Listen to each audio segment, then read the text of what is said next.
各位朋友仔，你哋好，我係你哋嘅 AI 小編 Catherine。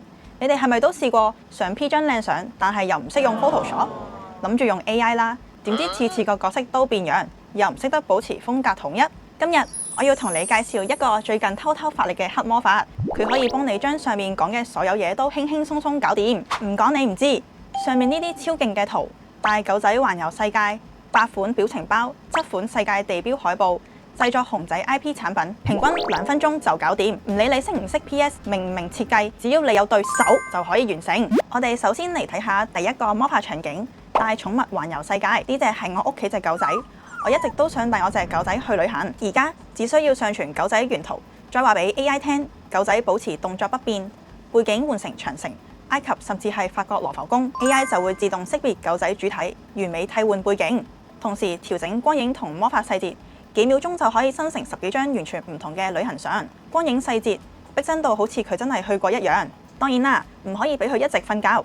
如果想佢打個喊路，再伸個懶腰，可以用呢個功能輸入調整需求，佢就可以保持畫面整體不變，對細節進行修改。咁樣一套完整嘅狗仔4宮格就生成㗎啦。第二個魔法場景，風格統一嘅系列海報。喺大多數 AI 新圖工具，想做一系列統一風格嘅海報好難，因為每次出圖都唔同。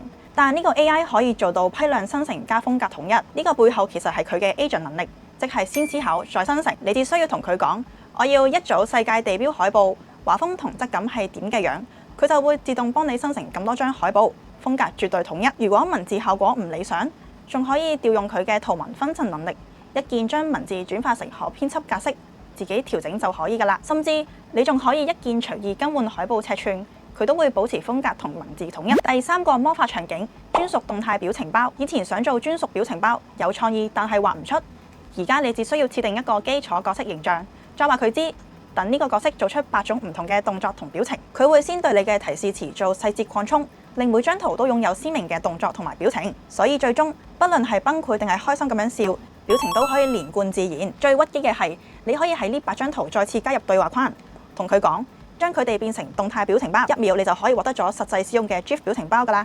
第4個魔法場景， IP 形象探索與延展。做 IP 嘅風格探索，以前要絞盡腦汁寫提示詞，但而家只需要俾佢一套基礎提示詞，我要做一組探索，令到呢隻熊仔喺8種完全唔同嘅風格入邊出現，佢會保持熊仔嘅核心特徵不變，然後切換唔同嘅畫風。更加犀利嘅係，選定咗角色形象之後，你仲可以叫佢進一步拓展，例如保持熊仔形象不變，幫佢換6種唔同嘅載具，唔使5分鐘就可以一次性生成完整系列，而且一致性非常之強。總之，而家你只需要一句說話，呢個 AI 就可以幫你思考、生成，幫你保持一致性，將創意內容嘅生產力提升到一個前所未有嘅高度。如果你想低門檻同埋快速咁樣完成各種創意內容，呢款 AI 產品絕對值得你一試。仲等咩啊？快啲去試下呢個 AI 啦！你最想用佢嚟做邊種嘅設計？喺下面留言分享。覺得呢條片有用嘅話，記得俾個 like。如果想我繼續測試更多唔同嘅 AI 工具，咁就即刻 CLSS 我哋嘅 channel。我哋下期再見，拜拜。